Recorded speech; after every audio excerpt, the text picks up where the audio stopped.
कहानी के शुरू में हम एक छोटी बच्ची को देखते हैं जो जंगल में बने एक कैबिन में अपनी फैमिली के साथ छुट्टियां मनाने आई थी। जब वो बाहर खेल रही थी तभी उसके पास एक आदमी आता है और उससे बात करता है। थोड़ी बातें करने के बाद वो कहता है कि यहाँ पर वो बहुत ही जरूरी काम से आया है, एक ऐसा काम जो कि दुनिया बचा सकता है। यहाँ पर दरअसल इस छोटी बच्ची को दो दोस्तों ने एडॉप्ट यानी गोद लिया था। वो दोनों दोस्त एक दूसरे से बहुत प्यार करते थे, एक दूसरे के बगैर जिंदा नहीं रह सकते थे, इसीलिए उन्होंने इस बच्ची को गोद लिया ताकि वो एक अच्छी जिंदगी गुजार सके।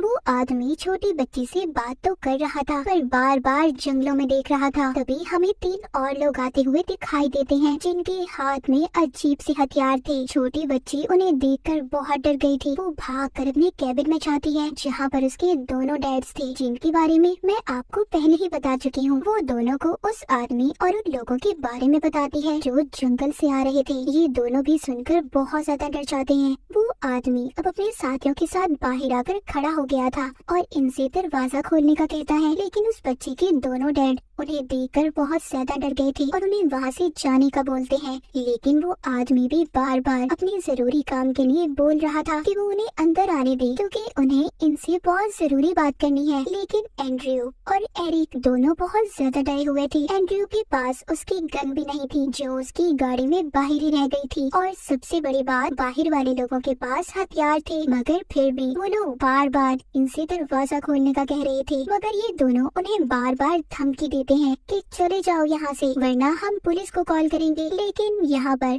न सिग्नल थे और न ही लैंडलाइन। इन लोगों ने फोन की तार को भी खराब कर दिया था जो बार बार अंदर आने का कह रहे थे। जब उनके पास कोई और रास्ता नहीं होता तो वो अपने हथियार से दरवाजे को तोड़ देते हैं और अंदर आ जाते हैं। एंड्रयू और एरिक उन पर हमला करते हैं पर अजीब बात ये थी वो लोग तो इन पर हमला कर ही नहीं रहे थे और इसी लड़ाई में एरिक के सर में चोट भी लग जाती है। तो उन्हीं में से एक लेडी उसकी मदद करती है। ये कहती है कि वो एक नर्स है, यानी कि वो आदमी और उसके साथ जो लोग थे वो इन्हें नुकसान पहुंचाने नहीं आए थे। एरिक बेहोश हो गया था और तभी हम यहाँ पर एरिक की पुरानी जिंदगी के बारे में जान पाते हैं जहाँ पर पहली बार उसने एंड्रयू को अपने मॉम डैड से मिलवाया था पर उन्हें ये रिश्ता इनका पसंद नहीं था। लेकिन वो दोनों एक दूसरे के बगैर नहीं रह सकते थे इसलिए वो लोग अलग हो गए और आज एक साथ थे। खैर दोबारा हम प्रेजेंट मौजूदा कहानी बनाते हैं। जब एरिक को होश आता है तो चार लोगों ने इन दोनों को पकड़कर बांध दिया था और उनकी बेटी छोटी बच्ची भी उनके पास खड़ी थी। वो चारों इन दोनों को बताते हैं हम यहाँ पर बहुत ही जरूरी काम से आए हैं और तब हमने इस रास्ते को चुना और आगे भी बहुत सी मुश्किलात आने वाली हैं जिनको तुम तीनों में से किसी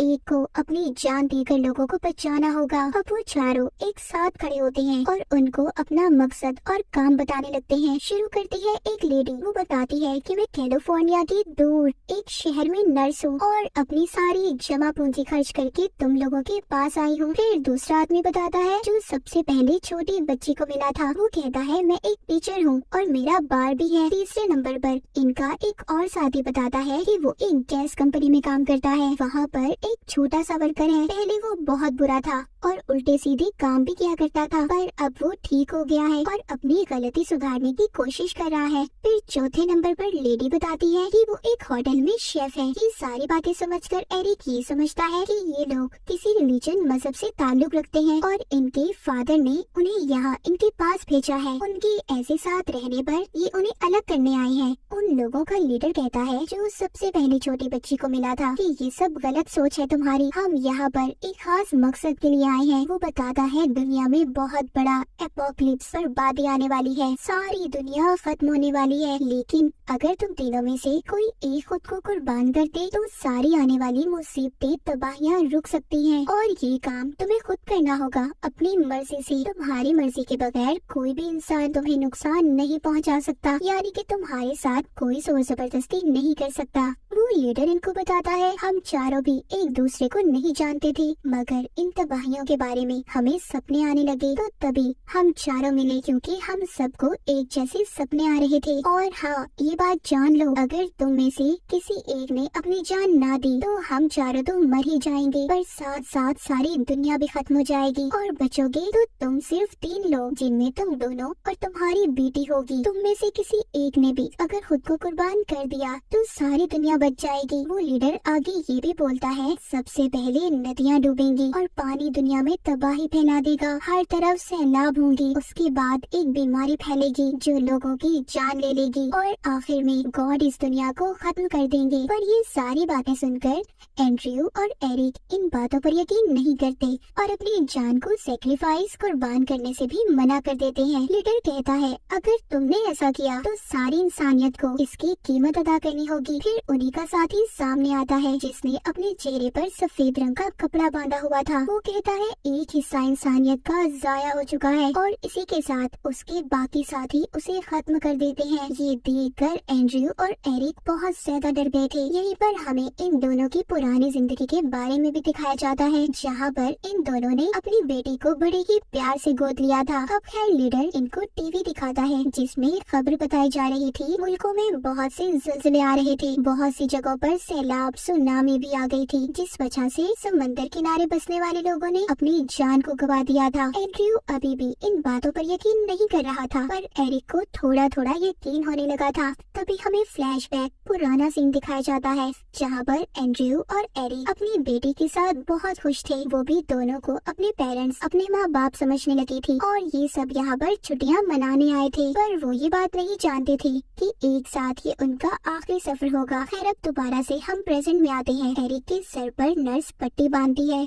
और कहती है, हम चारों को इन तबाहियों के बारे में सपने आते थे और तभी हम एक साथ मिले और यहाँ तुम तक आने का रास्ता भी हमने अपने सपने में ही देखा है। तभी इस कैबिन से छोटी बच्ची भागने की कोशिश करती है तो लीडर उसको पकड़ लेता है। एंड्रयू से कहता है, मेरी बात को समझो। पर वो यहाँ पर उसे कह रहा था, जो तुम्हारा साथी जिसको तुमने मार दिया, जो फैक्ट्री में काम करता था, उसका काफी वक्त पहले मुझसे झगड़ा हुआ था और मुझे लगता है जिसका बदला वो मुझसे यहाँ पर लेने आया है। लीडर कहता है, मैं नहीं जानता वो कौन था, पर उसी ने हम सबको इन तबाहियों बर्बादियों के बारे में बताया और फिर जिसके बाद हमें भी वैसे ही सपने आने लगे। पर आज हम अपने सही रास्ते पर हैं, बस हम तो इन तबाहियों को रोकना चाहते हैं। फिर वो खैर सबको आराम करने का कहता है। तभी वो लेडी छोटी बच्ची को खाना देती है जो शेफ थी, पर छोटी बच्ची चालाकी से एक चाकू एरिक को जाकर देती है और उन लोगों का ध्यान भटकाती है। तभी वो लेडी जो शेफ थी कहती है कि दूसरी तबाही का वक्त आ गया है, मैं अपने बच्चे को बचाना चाहती हूँ जिसको मैंने सपने में बार बार मरते देखा है। तुम लोग मान जाओ हमारी बात। पर अभी भी दोनों इनकी बात नहीं मानते। फिर उस लेडी को मार दिया जाता है, जिसका मतलब साफ था कि उसकी फैमिली खत्म हो चुकी थी, वो भी अब जिंदा रहना नहीं चाहती थी। लीडर उसकी लाश को बाहर रख देता है। फिर जिसके बाद ये दोबारा से टीवी देखते हैं जिसमें बताया जा रहा था कि एक बहुत बड़ी बीमारी फैल रही है, जहाँ बहुत से इलाकों में इस बीमारी से बहुत से लोग मर चुके थे। इनका एक और सपना सच हो चुका था। एंड्रयू यहाँ पर कहता है कि ये सारी पुरानी खबरें हैं, ये लोग झूठ बोल रहे हैं, ये खबरें ये पहले ही जानते हैं क्या होने वाला है और क्या होगा। पर एरिक को इनकी बातों पर थोड़ा थोड़ा यकीन होने लगा था, क्योंकि उसने पहले जिस आदमी को मरते हुए देखा था, यहाँ पर कुछ महसूस किया था जैसे कोई शक्ति इनके पीछे हो। एरिक ये समझ रहा था कि ये चारों ही हैं जो दुनिया में तबाही फैलाने आए हैं। इन चारों के पास अलग अलग ताकतें हैं। एक के पास सुनामी लाने की ताकत है, तो दूसरा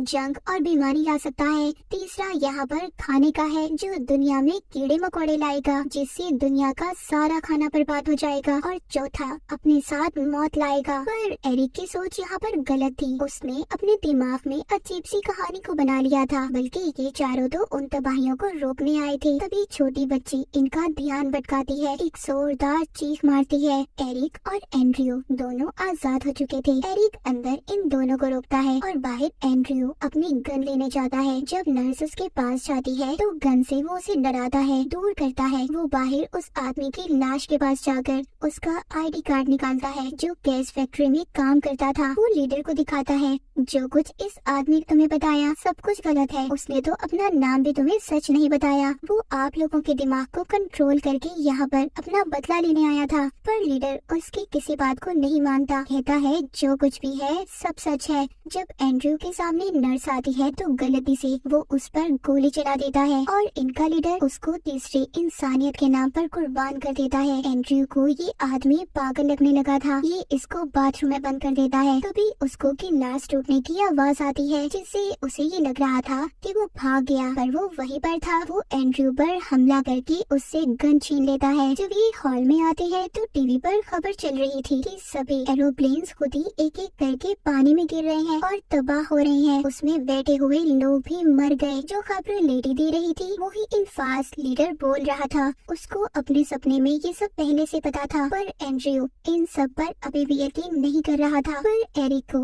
अब इन बातों पर यकीन होने लगा था, क्योंकि जब इसने इनका पहला साथी मरते हुए देखा था तो तभी उसके पास एक अनजान सफेद रोशनी को देखा था। अब अगली इंसानियत को जज करने का वक्त आ गया था, इसीलिए लीडर अपनी जान दे देता है। जिसके बाद दुनिया में काले बादल छा गए थे, हर तरफ अंधेरा होने लगा था, साथ ही साथ बिजली भी चमक रही थी। एरिक एंड्रयू से कहता है हम दोनों में से किसी एक को कुर्बानी देनी होगी, हम में से किसी एक को अपनी जान देनी होगी। वो चारों यहाँ पर हमारे पास इसलिए आए थे, हमें एक मैसेज देने, हमें इंसानियत को बचाना होगा। उन चारों ने हमें अलग अलग सबक दिया। सबसे पहले ने हमें नफरतों को कैसे खत्म करना है, दूसरे ने लोगों की परवाह करना, उनका ख्याल रखना, जबकि तीसरे ने लोगों को बचाने का मैसेज, और चौथे ने हमें इन सब बातों के बारे में बताया। एंड्रयू कहता है इस काम के लिए हम ही क्यों चुने गए? एरिक कहता है इसकी वजह ये है हम तीनों का बेपनाह प्यार, और मैं चाहता हूँ कि तुम हमारी बेटी को अच्छे से पाल पोस कर बड़ा करो, इसीलिए मैंने खुद को कुर्बान करने का फैसला किया है।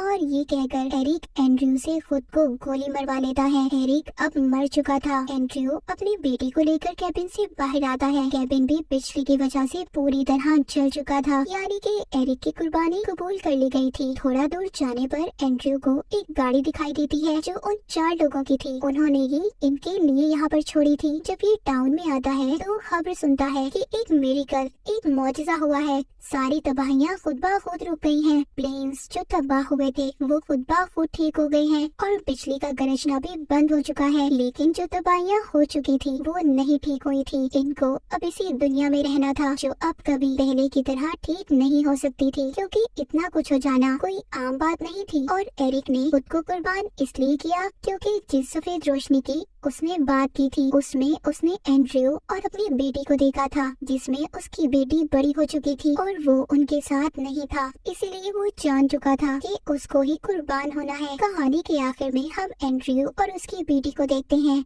जो उसके साथ एक नई जिंदगी गुजारने के लिए निकल पड़ा था। और इसी के साथ ये कहानी यहीं पर खत्म हो जाती है।